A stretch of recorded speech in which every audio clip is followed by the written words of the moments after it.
Under the scorching sun of the American West, a single mother held her 8-year-old son close as he gasped for breath on the side of the road. They had just been beaten and thrown out like trash by her husband's family. No one stopped. No one cared. Death was just a heartbeat away. But then, a stranger pulled over and said, "Some people die in the shade. Others survive as if they're burning alive under the sun." Along a deserted stretch of federal highway in the American West, no gas stations, no homes in sight. Under the most unforgiving summer heat, a mother and her child lay collapsed by the roadside. No one stopped. No one turned around. Only the wind stirred the red dust, and a cry for help, faint as a whisper, lost in the sand. The western sun bore down like punishment. Temperatures soared above 100 degrees Fahrenheit, melting the asphalt beneath every passing tire. No shade, no awning, just dirt, gravel, and dry winds whipping up the dust. On the side of a quiet back road leading from the Whitmore estate to the highway, far from any main neighborhood, Clara Bennett lay slumped on the ground with her son. Her cotton dress was torn at the knees, her hair matted, sunburned skin peeling. Blood speckled her forehead. She clutched tightly to 8-year-old Elliot, who lay unconscious, his arms swollen and dried with blood. Beside them sat a tattered cloth bag and a nearly empty bottle of water. No ambulance, no phone, no one passed by. Only the hum of cicadas and the kind of heat that steals your breath. Clara whispered, her voice cracked and fading. "Elliot, wake up. Please don't scare me. I'm begging you." He didn't respond. His lips were blue. His little hand still clutched the hem of her dress. Like somewhere deep inside, he still held on to hope. From behind a wrought iron fence, through the tinted glass of the Whitmore estate's first-floor parlor, Beatrice Whitmore stood watching, childhood friend of the late Charles Whitmore, the man whose family had treated her like their own. She wore a spotless white dress and held a glass of iced tea. Her expression was neither angry nor sympathetic, just cold, like the ice clinking in her glass. "She doesn't belong here anymore," a man's voice said from behind the glass. It was Percy Langston, Charles's closest friend and the Whitmore family's financial advisor, not far beyond the automatic gate that had just locked shut. Clara sat on the curb, holding her child. She didn't look up. She just held her son tighter, as if afraid he might vanish from her arms too. On the scorched ground, with cicadas crying like broken violins, her heart trembled for the one thing she still had left: Elliot. Everything else, the accusations, the judgment, the mansion at her back, meant nothing now. If she could save her son, she could endure anything. And just when all hope had shriveled, crushed by cruelty and silence, a vehicle slowed to a stop. The story, from that moment, veered in a different direction, not because of a miracle, but because one stranger decided to stop. The engine rattled under the blistering sun. A dusty, silver-grey Ford F-150 slowly rolled to a stop on the side of the road. The man behind the wheel rolled down the window, squinting into the heat. He didn't stop out of pity, but because something deep inside his chest tightened. A memory. Silas Whitmore, 41, was a reclusive millionaire. He owned hundreds of acres of farmland and held stakes in several major agricultural firms in the West. After losing his wife and daughter in a house fire, he withdrew from society, choosing a life of solitude on a remote ranch at the edge of town. He avoided people and questions. Then he saw her, a woman, exhausted, cradling an unconscious child. Her eyes met his, wary, fierce, unyielding. She looked like a wounded mother wolf, ready to bite anyone who came too close. Silas stepped out of the truck, keeping a respectful distance. He crouched slightly, not moving in, his voice calm and honest. "The boy's got a fever. I have water. And a truck. Let me help." Clara looked up, her gaze wavering. She didn't have the strength to resist anymore, not because she trusted him, but because she had no other choice. Her hand still clutched her son, but this time, she didn't pull away. "I won't touch either of you," Silas said, "but he's burning up. I've got water, I've got a truck, and I know a doctor. Let me take you." He didn't step closer. Instead, he opened a bottle of water, set it on the ground a few feet away, then backed up. The gesture caught Clara off guard. No one from the Whitmore estate had ever done anything like that. No one had ever even asked. Clara glanced down at Elliot, his lips cracked, his breathing shallow. She knew. If they waited a minute longer, she could lose him.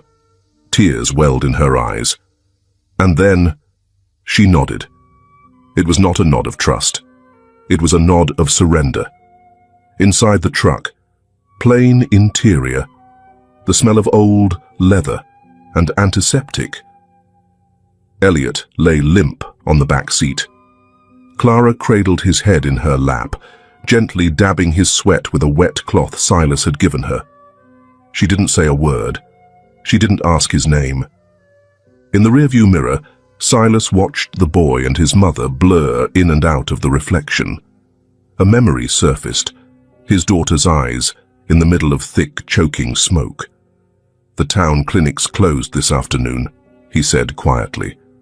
"But I know someone, a retired army medic. He'll come." Clara remained silent, but this time there was no fear in her eyes, just exhaustion, and something faint, but real. Gratitude. The truck turned onto a dusty road that wound up a hill. The scent of dry grass mingled with the distant sound of horses, like the threshold to a world untouched, quiet, unaccustomed to strangers. The ranch appeared, white wooden fences, a 3-story brick house aged with time, yet proud and well kept. A century old, but still standing strong. Clara awoke in the truck's passenger seat, dazed and groggy. Realizing she was no longer on the roadside, panic surged. "Where's Elliot?" she gasped. "In the back room, safe, being looked after," came Silas's voice from the kitchen. She rushed to the wooden guest room and found Elliot lying in bed. A damp cloth rested on his forehead, his arm bandaged. On the nightstand, a glass of water and a handwritten note. "Rest. Don't worry." Clara stood still, stunned. No one had ever been gentle with her like this. Not with words, not with questions. Just respect. She backed up, leaned against the wall, and slid down to the floor. For the first time in months, she let herself breathe. In the kitchen, Silas stood alone. He wasn't the kind of man used to caring for others, but from the window, he saw it all. How Clara wiped her son's forehead, changed the cloth, broke up the pills like she was holding on to the entire world. Not everyone could mother like that. He poured another glass of water, then turned away. But something inside him had shifted. He didn't even know her full name. But maybe, just maybe, fate was arranging something neither of them saw coming. After all, saving someone from the sun doesn't mean you've healed what's already burned inside them. And inside that quiet house, long-buried memories were beginning to stir. And not all of them were gentle. Silas felt a tightness in his throat. A dull ache settled in his chest. It had been a long time since he allowed himself to remember. Night fell over the hillside ranch, the silence broken only by the chirping of crickets and the wind rustling through wooden shutters. In the small room, Elliot remained feverish. Clara sat beside him, hands trembling as she changed the cool cloth on his forehead, her eyes shadowed with worry and exhaustion. exhaustion. She had lost count of how many times she had cried since waking, but she knew that if Elliot didn't pull through, she wouldn't either. At the doorway, Silas stood silently. The scene before him was hauntingly familiar, a mother refusing to leave her child's side despite her own fatigue. Clara glanced around. The house was spacious, yet empty, save for a single polished photo frame on the shelf, meticulously maintained. It held the image of a gentle-looking brunette woman and a little girl clutching a teddy bear. That same bear now sat quietly on a nearby chair, worn and faded. Clara turned to Silas, her voice subdued. "I saw the photo of your family. Your wife and daughter are beautiful. Would they mind if my son and I stayed here tonight? I can leave immediately if they would." Silas replied slowly, avoiding her gaze. "I lived with my wife and daughter, but they passed away after a house fire. They were rescued, but the burns and smoke inhalation were too severe. They didn't survive."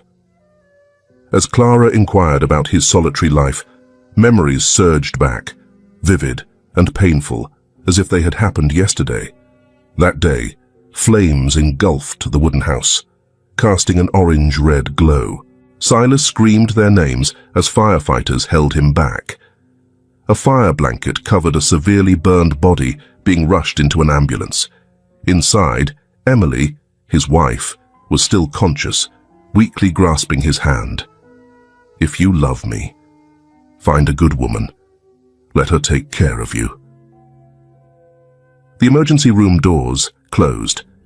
Despite exhaustive treatment by top medical professionals, they passed away a few days later, leaving Silas alone on the ranch, with a void nothing could fill.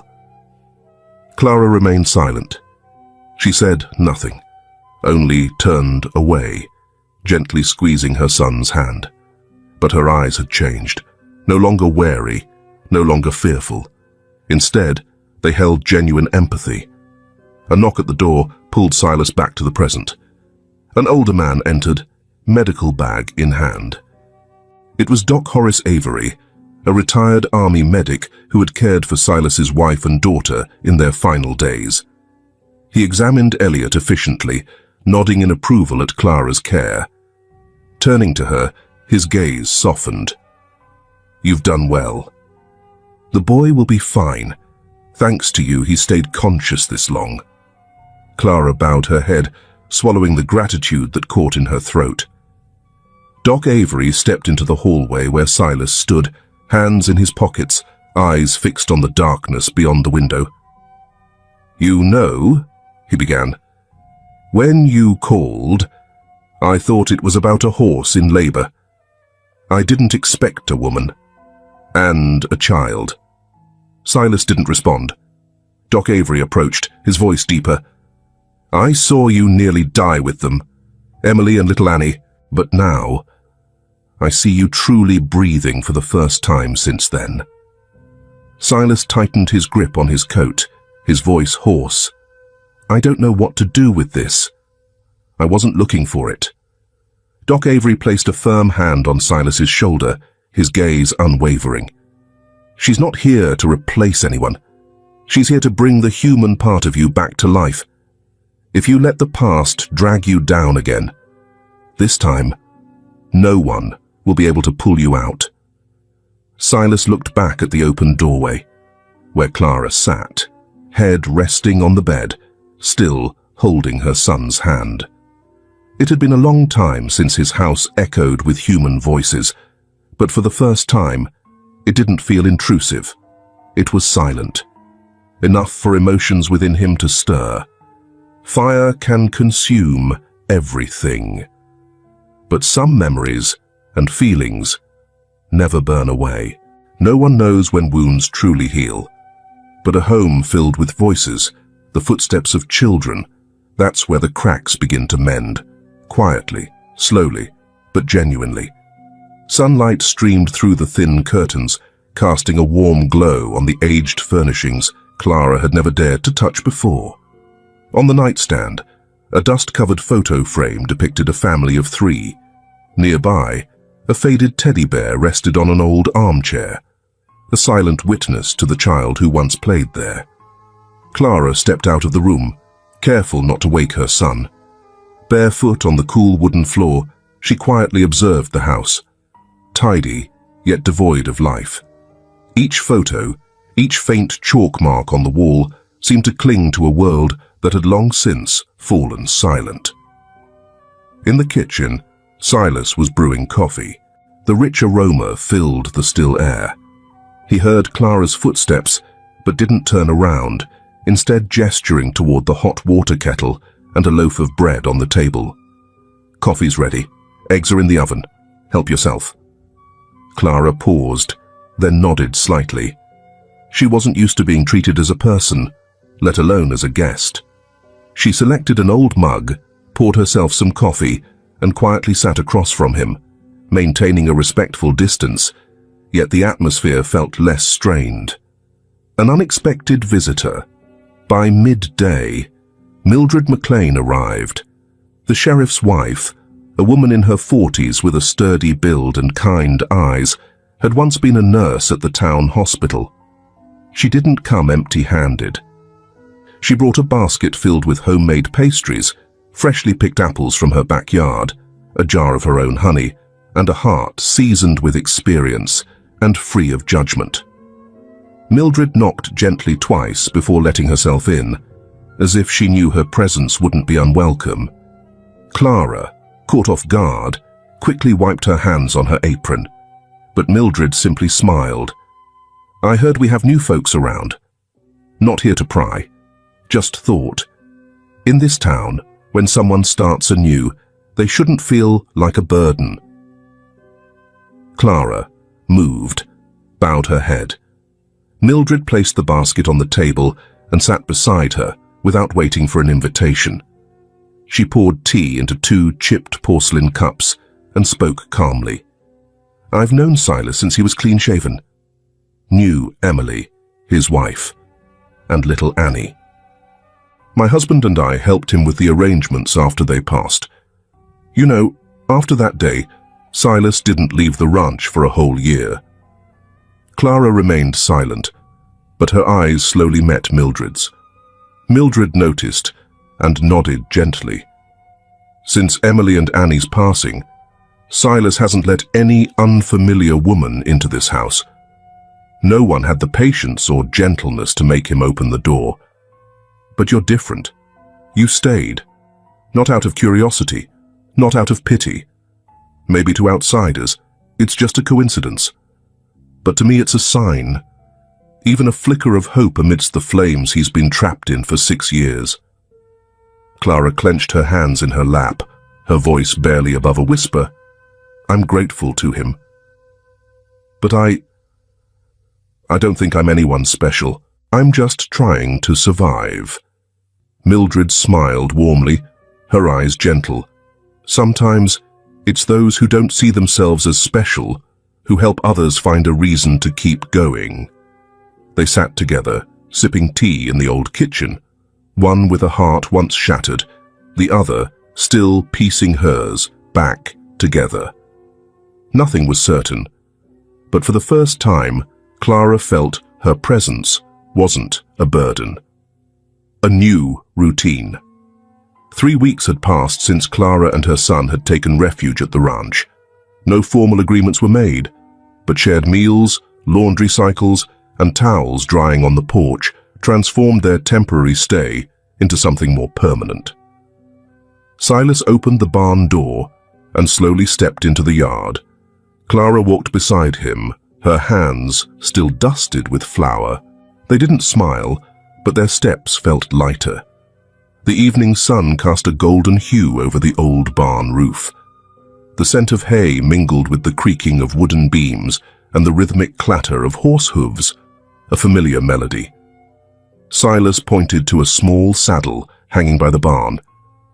Annie loved riding the little horse. She called Daisy her best friend. Every time she rode, she'd shout, "I'm gonna be a cowboy like Daddy." Clara chuckled, then paused. She glanced at him and noticed a child's cowboy hat, faded and worn, hanging on a wooden peg by the fence. Silas spoke softly. "I haven't shared that with anyone in 6 years. You're the first." Clara didn't respond. But in that silence, Silas felt something he hadn't in a long time. Safety. The comfort of being trusted without the need for explanations. Over the days, both Clara and Silas began to change, though neither said it aloud. Clara became less reserved, her smile returning each morning as she watched Elliot play in the yard. Her wounds hadn't fully healed, but they were beginning to scab over. Silas, once a shadow of a man, started to open up. For the first time in 6 years, he recounted simple memories of Emily and little Annie. He spoke slowly, as if relearning how to share, how to name his grief. Clara listened. She didn't interrupt or offer pity, just genuine empathy.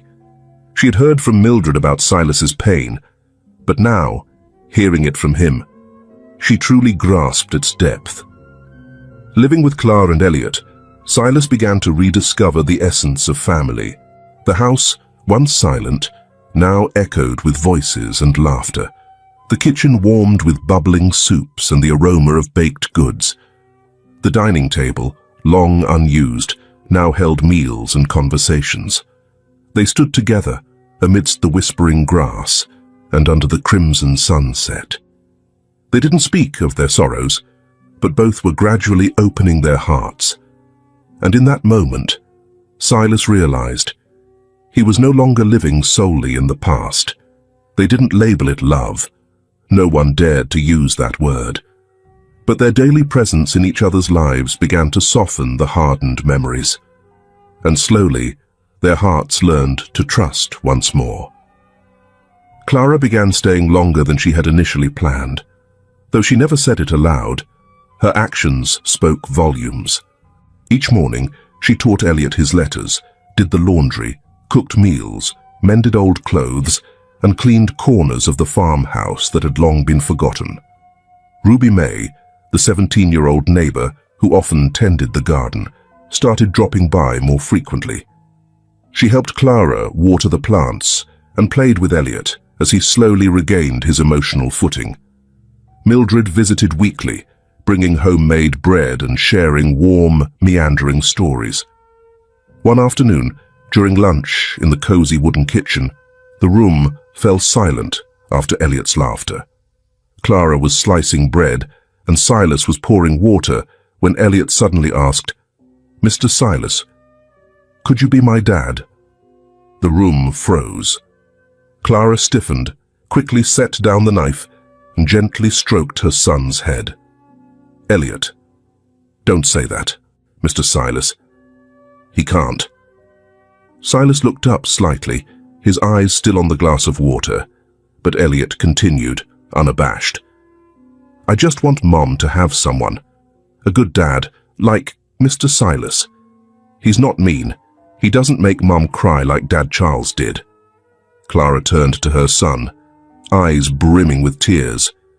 She hadn't realized how closely her little boy had been watching her. "You don't like Dad Charles?" Elliot nodded. "I just don't want Mom to hurt anymore. I know she still cries at night. I just want someone to make her smile, like when she talks to Mr. Silas." Silas heard every word. He stood up, gently took Elliot's hand, and led him to the coloring table near the window. "There's better light over here. Go ahead and color. Later, Dad will help you draw a horse, okay?" It wasn't a formal agreement, but the way Silas referred to himself as Dad made Elliot's heart soar. The boy couldn't hide his joyful smile, his eyes sparkling as if he'd discovered something magical. "Dad, now I have a dad. And he's the best." Clara, flustered, was about to correct him when Silas returned, still smiling. She murmured, "I'm sorry. He didn't mean to." But Silas gently interrupted, "It's okay. I'm glad he sees that in me."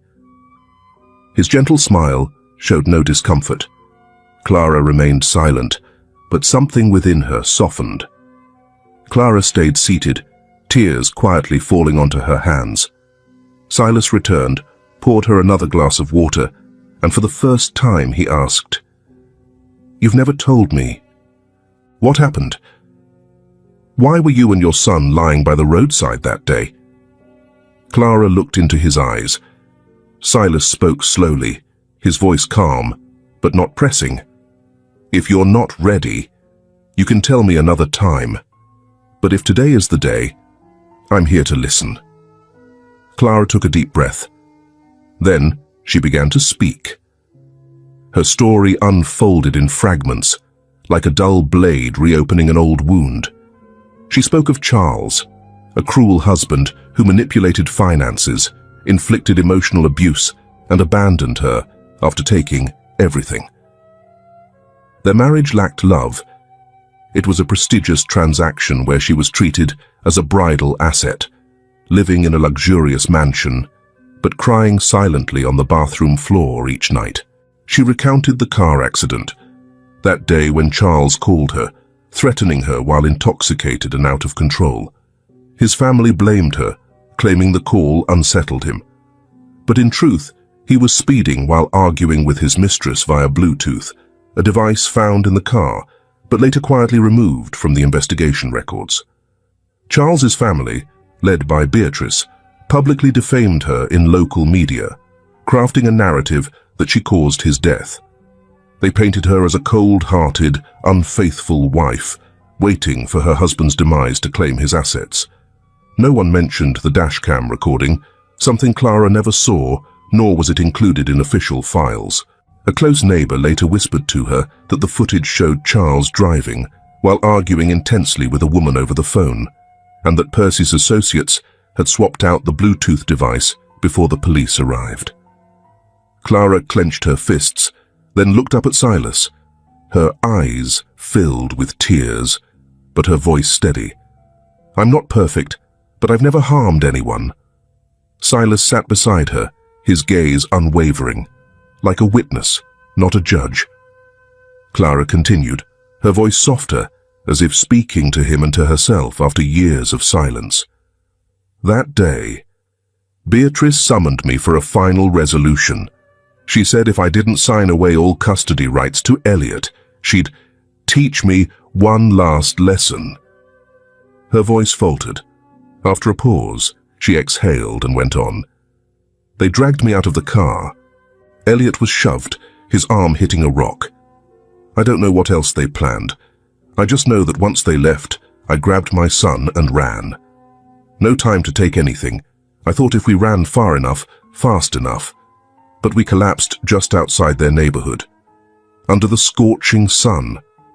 No one helped. No one opened their door." A long silence followed. Clara wiped her tears and bowed her head. "And then, you came. Not with noise, not with pity, just asking, 'Do you need help?'" Silas blinked, realizing for the first time that their meeting wasn't mere chance. It was a fateful moment, where a man who had lost everything found someone losing hope. And he chose not to turn away. Clara pressed her lips together. "I'm not grateful to you for saving me. I'm grateful because you saw me as a person, not as a shadow tainted by scandal. And that saved me from disappearing entirely." Silas listened quietly. He didn't interrupt. He didn't offer comfort.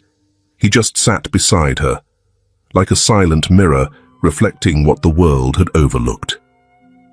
In the simple wooden kitchen, the afternoon sun streamed through the window, casting light on the table still bearing crumbs of bread and a glass of water.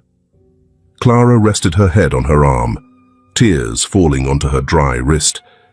But her voice didn't waver. For the first time, someone truly wanted to know. "And you, the one listening, are you pausing for a moment? Where do you come from? From a peaceful town? Or from a bustling city corner amidst the chaos? Or perhaps somewhere even farther. What are you feeling inside? An old wound resurfacing? A loved one who left? Or just the unexpected realization that you've experienced moments like Clara's, misunderstood, pushed to the edge, without anyone asking, what happened to you? If you can, take a moment to share what you're thinking, feeling, or what you'd like to say to Clara, if she were your friend in real life. Beatrice Whitmore, after weeks of silence, reappeared in town. With her usual nonchalant tone and ever-present sunglasses, she visited the salon, grocery store, and even the church, leaving behind whispers at each stop. Clara's been staying at Silas's place alone for weeks, using her looks to trap him. Percy Langston didn't stay on the sidelines. He smirked whenever Clara's name came up. Let's not forget she was Charles's wife. Now she shows up just when Silas is vulnerable. You think that's love? It's a setup. The gossip spread quickly. Store clerks began to look at Clara differently. Greetings turned curt or vanished altogether. One day at the pharmacy, the clerk turned away, pretending not to see her. A bakery owner tossed her receipt without making eye contact. Children whispered. Adults avoided her. Someone even posted a sign outside the farm gate. Protect decent men from scheming women. Clara didn't react, but her eyes grew heavier each time she returned home. Elliot started asking why people no longer greeted his mother. Did you do something wrong, Mom? Why does everyone look at you like that? Why won't they sell you bread anymore? Clara squeezed his hand, smiling, but her heart was breaking. She didn't know how to explain that malice doesn't need a reason, just an opportunity. One morning in the small town square bustling with weekend shoppers, Clara took Elliot to buy school supplies. She stepped into the general store cautiously, eyes wary. As usual, whispers began from the corners. But this time, Beatrice Whitmore appeared in a striking red dress, sunglasses on, with a mocking smile. Beatrice approached, blocking Clara's path. This town's small, Clara. Rumors spread faster than the wind. Just a few words, and people will remember who you are. Clara replied calmly, I've never forgotten who I am, but it seems you're afraid people might forget you, so you have to remind them. Beatrice sneered. A dependent, a failure, exploiting a widower's pity. I think I'm being quite objective. Clara looked her straight in the eye. I've never asked for anyone's pity, and if you truly believed you were right, you wouldn't need to speak in public. Beatrice faltered, her smile fading. The surrounding crowd fell silent. Elliot clutched his mother's hand, looking up. Are you okay, Mum? Clara bent down, brushing his hair. I'm okay, because I know I haven't done anything wrong. Beatrice turned away, but her shadow lingered over the tense atmosphere of the market. Clara stepped outside, head held high, not with arrogance or bitterness, but as a mother determined to protect the truth. Finn Morgan, a young journalist from Chicago, known for investigating civil cases, heard about the rumors. He arrived in town with his camera, notebook, and keen journalistic instincts. Finn met with Clara, then Silas. He quietly visited the legal office that once held land transaction records and investments. He uncovered a different truth. Charles Whitmore had conspired with Percy Langston to forge a land transfer, causing Silas to lose over 40 acres of hayfields years ago. Clara had no knowledge of this, but this revelation became the key to clearing her name. Finn didn't stop there. He approached Clara on a drizzly afternoon. In a small, seldom-visited cafe at the end of the street, he placed his notebook on the table and asked, I've heard many stories, many rumors, but I don't write based on hearsay. I want to hear the truth, from you. Clara looked at him, surprised. After a moment of silence, she nodded. If my story can help someone else avoid being misunderstood like I was, I'm willing to share." Finn listened attentively. He took notes by hand, without recording, demonstrating his trust. At the end of their conversation, he stood up and shook Clara's hand. "Thank you. I won't do this just for an article. I'll see it through to ensure the truth has its place." From that day, Finn was more than a journalist. He was someone piecing together the fragments to find a rightful conclusion to a story distorted by power and prejudice. Clara visited Sheriff Amos McLean, the town's police chief, on a quiet afternoon at the station. She didn't cry or plead. She simply placed a copy of Elliot's medical report, several handwritten accounts of the events, and met his gaze, unafraid, just earnest.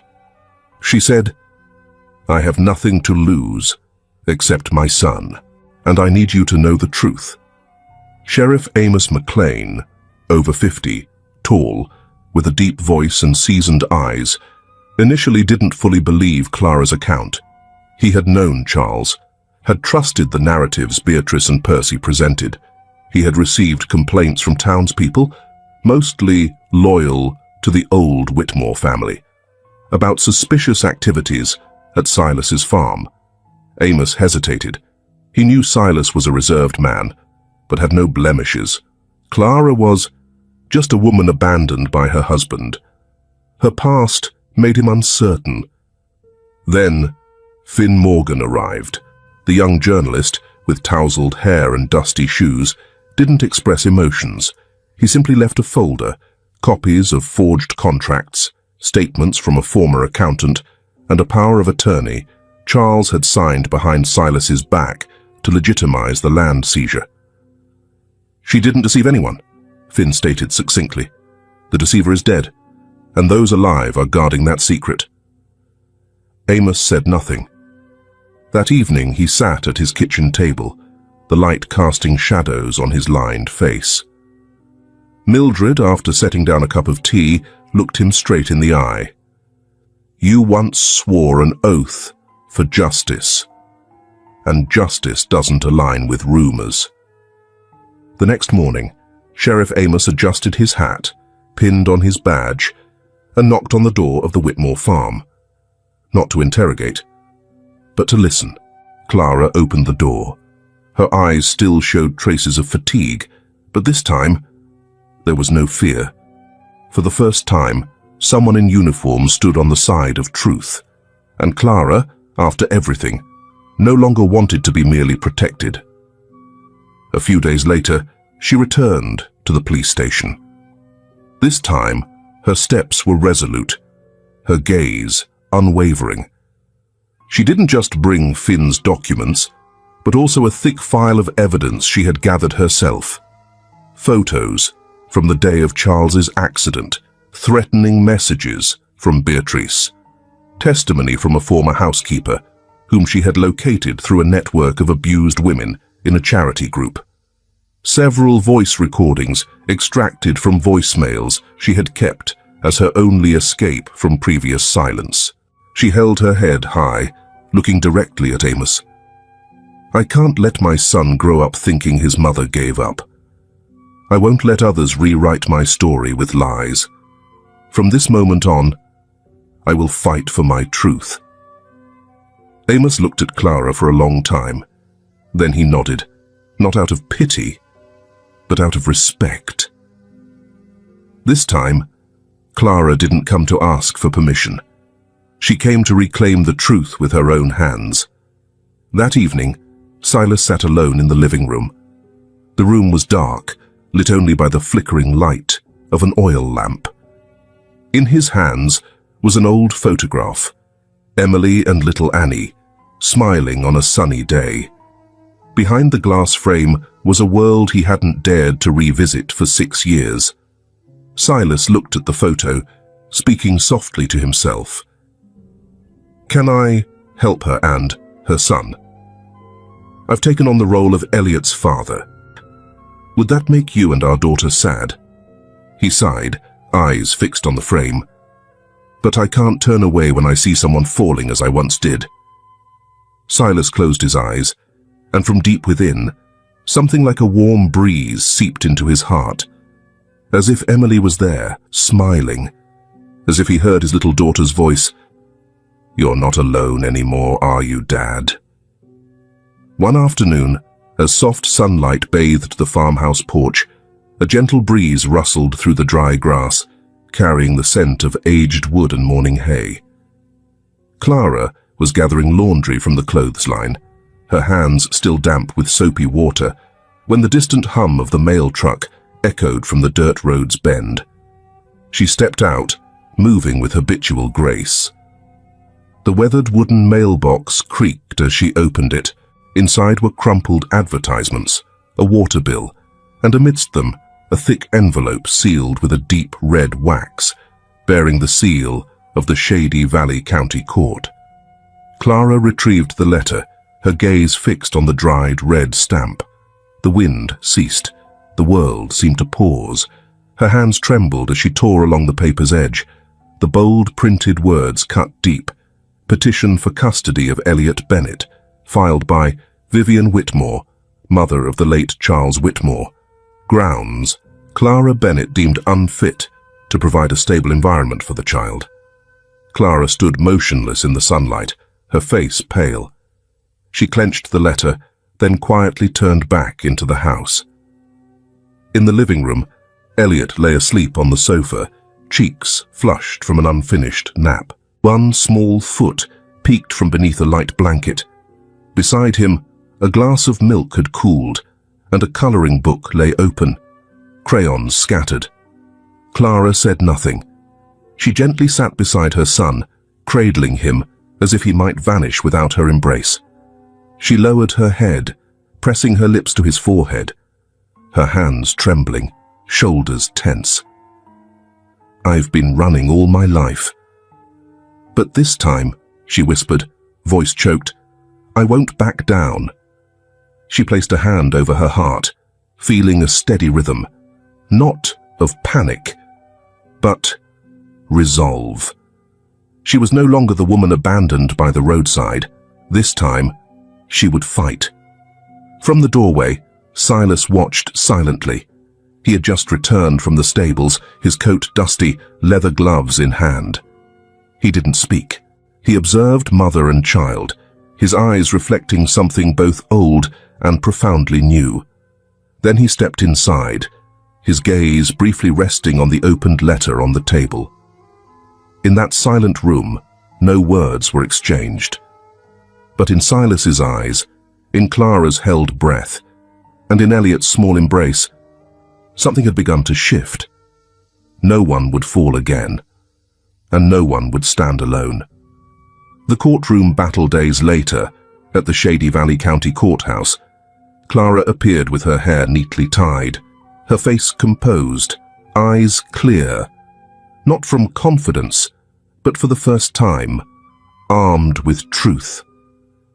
Across the courtroom, Beatrice sat in a grey suit, lips painted a muted shade, posture rigid as if commanding the stage. Behind her sat Percy Langston, clad in an expensive suit, leaning on a silver cane, his gaze smug. The plaintiff's attorney began with familiar accusations. Clara lacked a permanent residence, held no steady employment, had a history of instability, and cohabited with a man of undefined legal standing. Reckless and irresponsible for a child. Clara did not shed a tear. She stood, presenting evidence meticulously gathered over sleepless nights, a psychological evaluation confirming her stability. Elliot's comprehensive medical records, handwritten journals detailing daily routines, meals, and nights spent nursing fevers, letters from former teachers attesting to her unwavering presence at every parent-teacher meeting. She spoke little, but her voice was firm. "If being a mother means refusing to run, I've done that. If it means standing by your child when no one else will, I've done that too. And if it means never letting go, even when deemed unworthy, I have never let go." Then came Finn Morgan. The young journalist stood, investigative notebook in hand. He requested to expand the discussion beyond finances, to matters of criminal and ethical concern. Finn presented evidence that cast a heavy silence over the courtroom.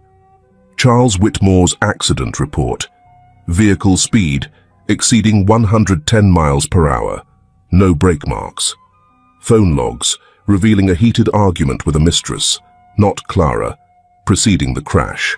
Manipulative recordings intended to frame Clara in the event of his death. Testimonies from a former housekeeper about Beatrice's orders to exclude Clara from the will, change safe combinations, and destroy Charles's letters.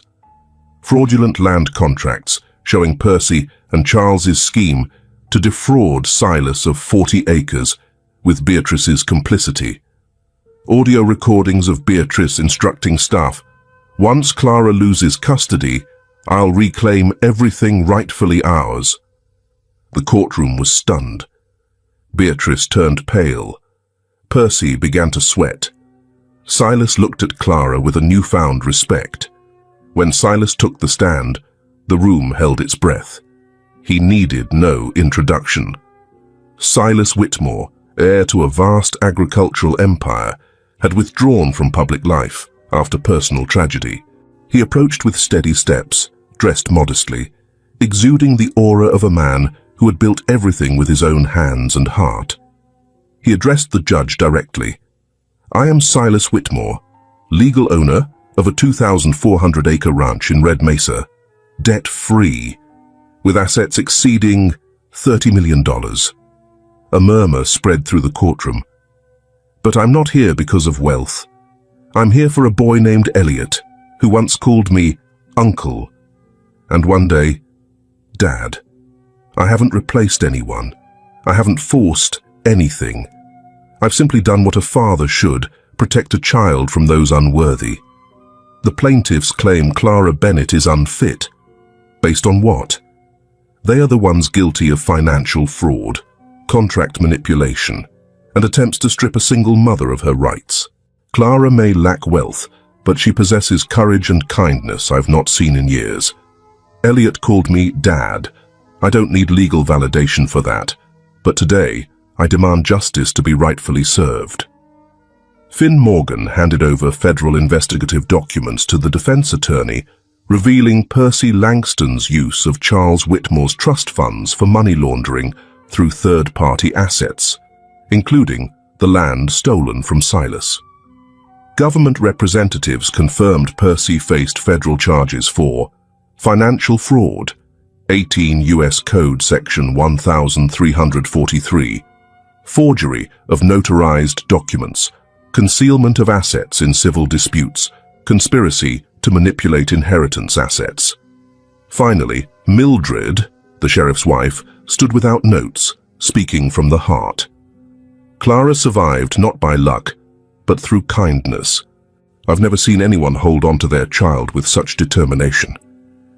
If Clara isn't deemed fit to be a mother, then no one is. After considering all testimonies, the judge delivered the verdict without lengthy deliberation. The court rules, Clara Bennett shall remain the sole legal guardian of Elliot Bennett. Mr. Silas Whitmore, possessing the requisite financial stability, moral character, and responsibility, is recognized as the legal stepfather. The plaintiff's petition is entirely dismissed. State and federal authorities will continue criminal investigations into Mr. Percy Langston and associated parties. Beatrice and Vivian Whitmore were stunned, their faces drained of color. Percy was immediately handcuffed by federal agents, his escape plans thwarted. Everything Beatrice and Percy had orchestrated now served as evidence against them. The courtroom fell into a profound silence, as if the entire world held its breath. Then, Clara collapsed. Before her knees could meet the cold wooden floor, Silas surged forward, catching her in his arms. His strong arm wrapped around her back, while his large hand gently cradled the nape of her neck, as if afraid she might vanish. She hadn't fainted. She exhaled deeply, her body releasing the weight of years of burden. Clara looked up at Silas, her eyes rimmed with red but dry. For the first time, her gaze held no fear, no defense, only the raw vulnerability of a woman who had returned from the brink. I did it," she whispered, her voice trembling with a soft, almost tearful laugh. "I didn't give up. For the first time in my life, I stood up for myself, for Elliot." Silas said nothing. He offered a slight nod, his hand gently squeezing her shoulder. This man had never made grand promises, yet he had always been there, steadfast, present, trustworthy. Clara placed her hand over his heart, her voice quivering. "Thank you. Without you, my son and I wouldn't be standing here.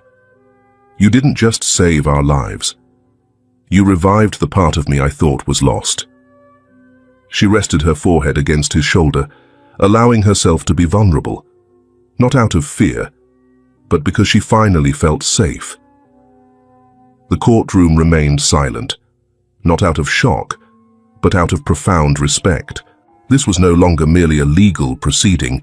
It was the moment a single mother reclaimed her life, her dignity, and her chance to love again. From the back row, Elliot sprinted toward them. Silas released one arm to embrace the boy. The three of them held each other tightly, surrounded by silent onlookers. Not out of pity, but out of honor. In that room, no one doubted. She was a mother. He was a father. And together, they were a real family. The trial had concluded, but for this family, it was just the beginning. In a world that had once been cold, warm hearts endured, and through them, people rediscovered themselves. Not as characters in a tragedy, but as living testaments to the most beautiful truth: rebirth. That afternoon, as the court proceedings concluded, a gentle rain began to fall, its scent mingling with the aroma of wild grass, as if cleansing the remnants of a past chapter. On the drive back, Clara remained silent. But it wasn't the silence of worry. Motherhood had once made her vigilant, bowed her head, and taught her to avoid confrontation. Now, she sat beside Silas, her back straight, eyes gazing out the window, her hand firmly holding Elliot's small one as he slept peacefully on her lap. This silence felt like a newfound peace. Upon returning to the farm, dinner was prepared not out of obligation, but from a place of sharing. Silas wiped down the stove, Elliot washed the vegetables, and Clara stood at the stove, sautéing the meal. For the first time, she didn't hide her emotions when looking at Silas. Her gaze was direct, unguarded, and sincere, the look of a woman who had learned to live authentically. After dinner, Silas emerged from the kitchen holding 2 glasses of red wine, a light cashmere sweater draped over his shoulders. He handed one glass to Clara, his eyes calm and steady. Not to get drunk, just to remember, we're still alive. Clara accepted the glass, but didn't drink. She looked at him, deeply, directly, without barriers. I used to think love was a luxury, like beautiful houses or dresses I never dared to touch. She took a breath, her voice softening. But it turns out, true love doesn't come from someone who has something to offer, but from someone willing to sit beside you when you have nothing. Silas set his glass down on the windowsill, nodding gently. I have everything: land, shares, cars in the garage, no shortage of money. But for 6 years, I've lived in a 4,000 square foot house where no one asked if I'd eaten that day.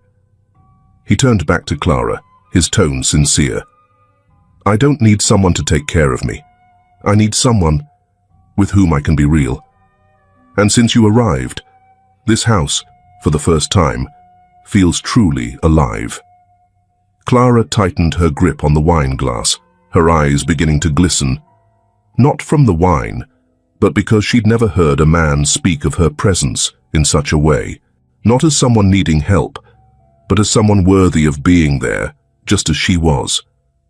I'm afraid of love, because love is where people can hurt each other the most. But now I understand. True love isn't about finding someone perfect.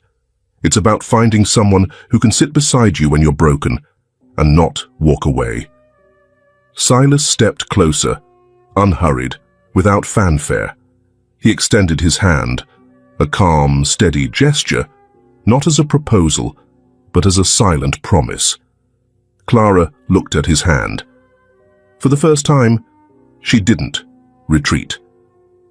She placed her hand in his, and a sense of safety washed over her, not because of money or status, but because, for the first time, she felt she didn't have to strive to be loved. They sat down on the dark leather chair near the fireplace, together. There was no kiss, no music. Just a gentle spring evening, the crackling of wood, and two people, once having lost everything, now finding solace in each other. Clara rested her head on Silas's shoulder, her voice a whisper.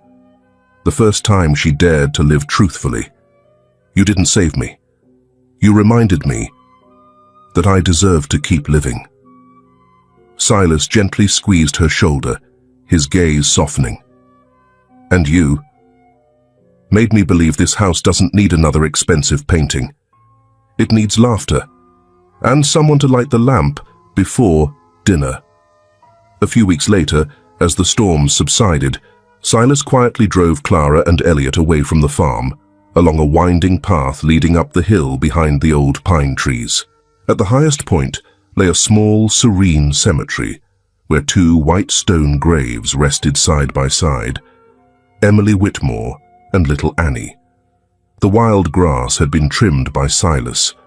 A fresh bouquet of wildflowers, still dewy, had been placed there. Silas knelt before the tombstone, removing his hat. He didn't cry. He simply gazed long at the engraved names, as if speaking with his soul rather than words. Then he placed his hand on the stone, his voice choked yet steady. I've found someone worthy, Emily. Someone brave, who doesn't give up, who isn't pretentious. Someone I can place your hand into hers, and you won't have to worry from afar anymore. Clara stood silently, but for the first time, she didn't feel she was standing before a grand past, requiring reverence, but rather being welcomed, not as a rescued victim, but as a companion, invited into another's life through her own strength. Silas turned back, stepped in front of her, and didn't kneel. He simply opened his palm. Inside was a simple, elegant platinum ring, brand new. The old ring I left on Emily's hand, because that was a promise for days gone by. And this is for the days to come. If you're ready. Clara nodded, saying nothing, but her eyes conveyed 1,000 words. I'm ready. Not because I'm loved, but because I want to love again. Then, Clara stepped forward. She stood before the tombstone, holding Elliot's hand tightly. A gentle breeze rustled through the pine trees behind, the scent of lavender blending with the soft afternoon sunlight. Clara bowed her head, her voice unwavering, as firm as stone. I know. I can't replace you. But if you're watching from somewhere, I hope you're at peace. I won't erase Silas and Annie's memories. I'll just be there for him, when he needs a shoulder to lean on. And I'll stand by him to protect Elliot for the rest of our lives. Elliot squeezed his mother's hand. He looked at the small photo engraved on the tombstone, a little girl smiling brightly with her parents, and whispered, I'll take good care of Dad. He won't be lonely anymore, Mom. Their wedding took place in the small garden behind the farm, where spring had turned even the once barren land green. Ruby May picked flowers, Mildred baked the cake, Finn Morgan handled the photography, and Elliot, in a custom-made little suit, ran around, reminding guests to keep their seats, checking the wedding cake, and neatly arranging the storybooks he had made to gift each guest. "Today, my mum is marrying Dad Silas," Elliot shouted in the garden. "I officially have a family like the ones in stories. But this is a real story." Clara looked at her son, tears quietly streaming down her face. Not from emotion, but from something mending within her heart. For the first time in her life, she saw herself as a happy woman. The ceremony was officiated by Reverend Elijah Burns, the town's elderly pastor, with silver hair and gentle eyes. He placed his hands on their heads, his voice warm and steady. No one lives forever in the past, but those who know how to move forward with gratitude always have a peaceful place to return to.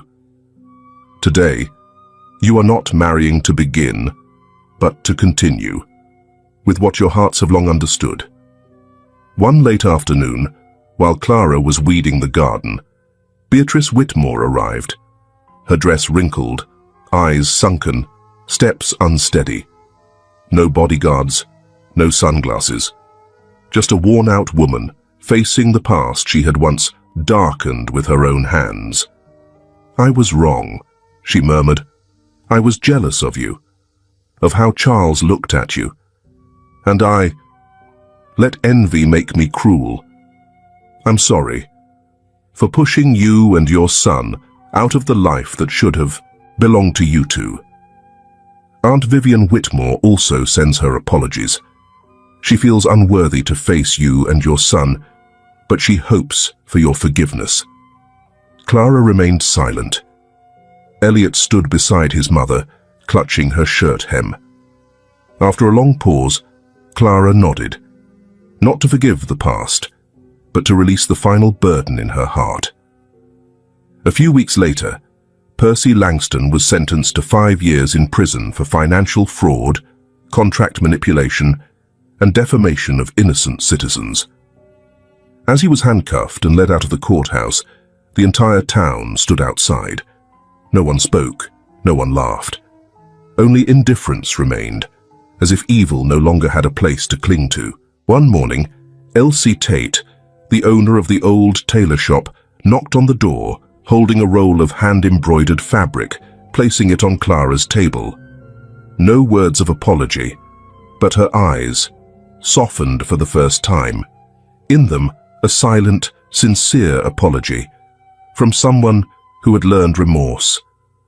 Clara smiled gently. "I'm grateful. Not because people have changed, but because I'm no longer defined by the past." 2 years later, the Whitmore farm, now affectionately called Sunrise Ranch, glowed under the June sun. The red brick house no longer felt empty. Every morning, laughter echoed from the kitchen, the sizzle of oil in the pan, and tiny footsteps running through the hallways. In a classroom converted from an old tool shed, Clara, in a simple long dress, her hair neatly tied, wrote the first letters on the blackboard. In front of her sat nearly 20 children, mostly from working-class families in the area or kids who had never had proper schooling. She turned around, smiling kindly. "Today, we'll learn letters, but more importantly, we'll learn how to stand up, even after a fall." Every afternoon, Clara wrote in the classroom journal, not for reports, but to remember that she had once been lifted up, and now she was the one extending a hand. Elliot, now 10, sat in the living room, focused on typing on the old laptop Finn Morgan had sent. His latest short story was titled, "The Man Who Planted Grass But Grew a Family." He printed it out, tucked it into a folder, and handed it to his mother. "I want Dad Silas to read it first. He's the main character." Silas, now officially Elliot's father and Clara's husband, walked in from the backyard, cradling a sleeping baby girl in his arms. Her name was Grace. Silas hadn't chosen the name by chance. It was a promise to Emily, his late wife, that he would live on, not just exist. Grace was a gift from the past, sent into the future. A soft punctuation mark at the end of a sentence filled with sorrow. Grace had Emily's ash-grey eyes, Clara's determined brow, and a tiny pursed mouth that seemed to hold both their spirits. Clara often joked, "She's the bridge between the two women you've loved and will always love." Ruby May, the 17-year-old who had once helped Clara care for Elliot during their early days at the ranch, had been accepted into Texas State University's agricultural program, majoring in applied herbal studies. The day she received her acceptance letter, she ran home, sobbing into Clara's arms. "I did it, because you believed in me." Mildred hugged them both, eyes misty, just like Clara once did, when no one believed in her. One crisp morning, Silas stood under the porch, Grace nestled in his arms, watching Clara hang the sign, "Whitmore Community School," on the wooden gate. He turned to his daughter. "You know, your mum is the strongest woman I've ever met. Not because she's fearless, but because she faces her fears and forgives." Grace cooed softly in her sleep. Elliot dashed out, clutching a stack of stories. "Dad, Mom, I think I'll enter my story in a contest. Finn says, writing from the heart is enough." Clara embraced her son. Silas wrapped his arms around them both, and there, beneath the golden western sun, a once-broken family stood stronger than ever. Time passed, but it didn't erase what was real. Each person in that story bore their scars, choosing to live with them as cherished parts of their journey. And from old wounds, a new world was rewritten, with kindness and truth. Life never promises us fairness, but it always offers us the choice to decide how we rise after being knocked down. Clara Bennett was once a shadow of herself, a single mother, wounded, slandered, cast out from the home she once called family. But instead of collapsing, she stood tall. Not out of vengeance, but with resilience. Not to defeat anyone, but to save herself and her son. Silas Whitmore, a wealthy man haunted by his past, once convinced that love only happens once in a lifetime, opened his heart again. Not because he needed someone to fill his house, but because he needed a reason to live without guilt. Elliot, a boy once found unconscious on the roadside under the scorching sun, grew up surrounded by love, light, and the belief that family isn't where you're born, but where you choose to walk together. Those who sowed pain faced consequences. Those who repented found forgiveness. And those who remained kind, even when misunderstood and abandoned, were ultimately rewarded with something more precious than justice: rebirth. This world isn't short on darkness, but if you're kind, honest, and brave, even if it takes time, light will come. And when it does, it doesn't just illuminate your life. It guides others who are lost. You thought the story was over? But truly, stories of kindness never end. They live on in the way a child grows up and writes letters to their mother, in the way a family, once broken, still sits together at dawn. 10 years later, a letter from Elliot to Mom. May 12th, my 28th birthday, at Sunfield Farm, the room with the east-facing window where you always placed a lavender pot each morning. Dear Mum, today, I sit here, watching sunlight stream through the sheer curtains, the scent of waffles wafting up from the kitchen below, just like in my childhood.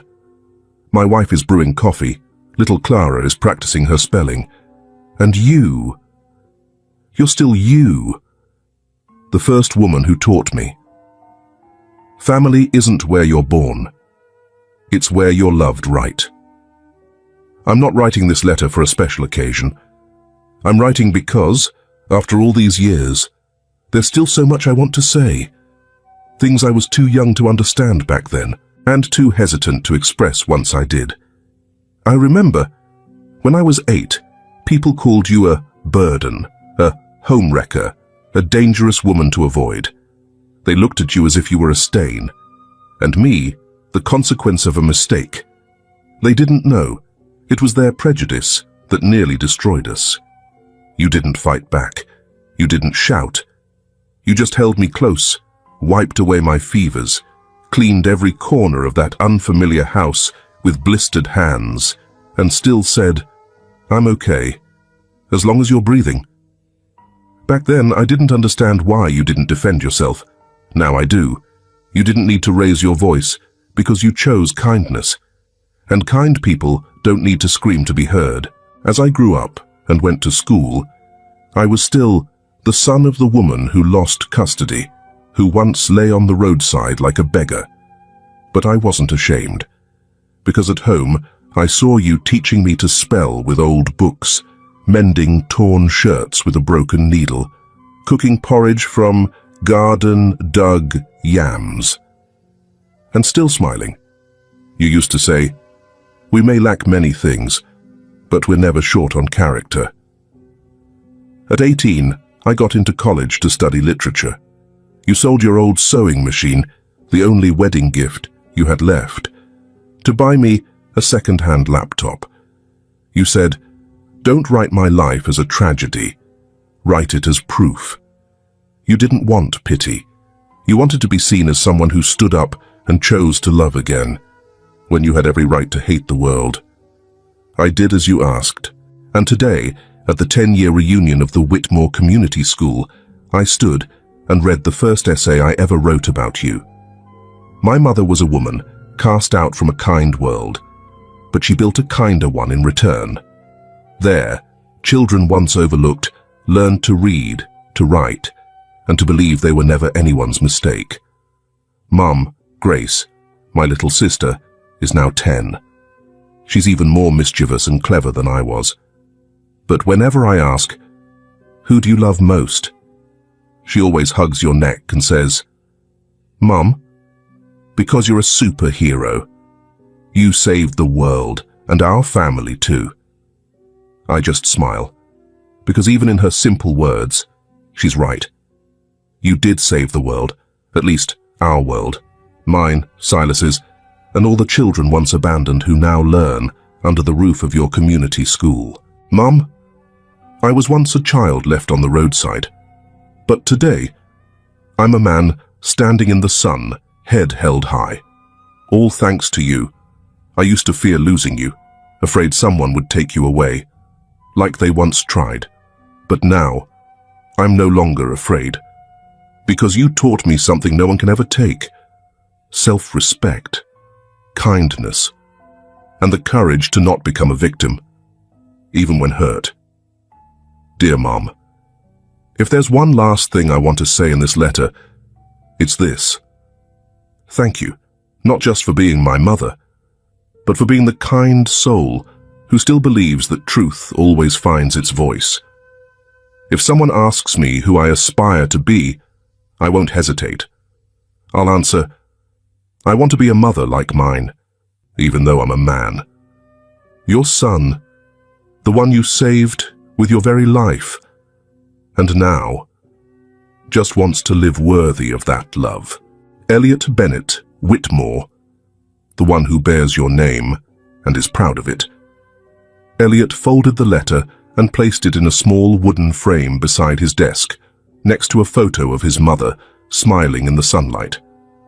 Outside, Clara sat on an old wooden bench, knitting a scarf for the coming winter. Silas held a cup of hot tea, sitting beside her.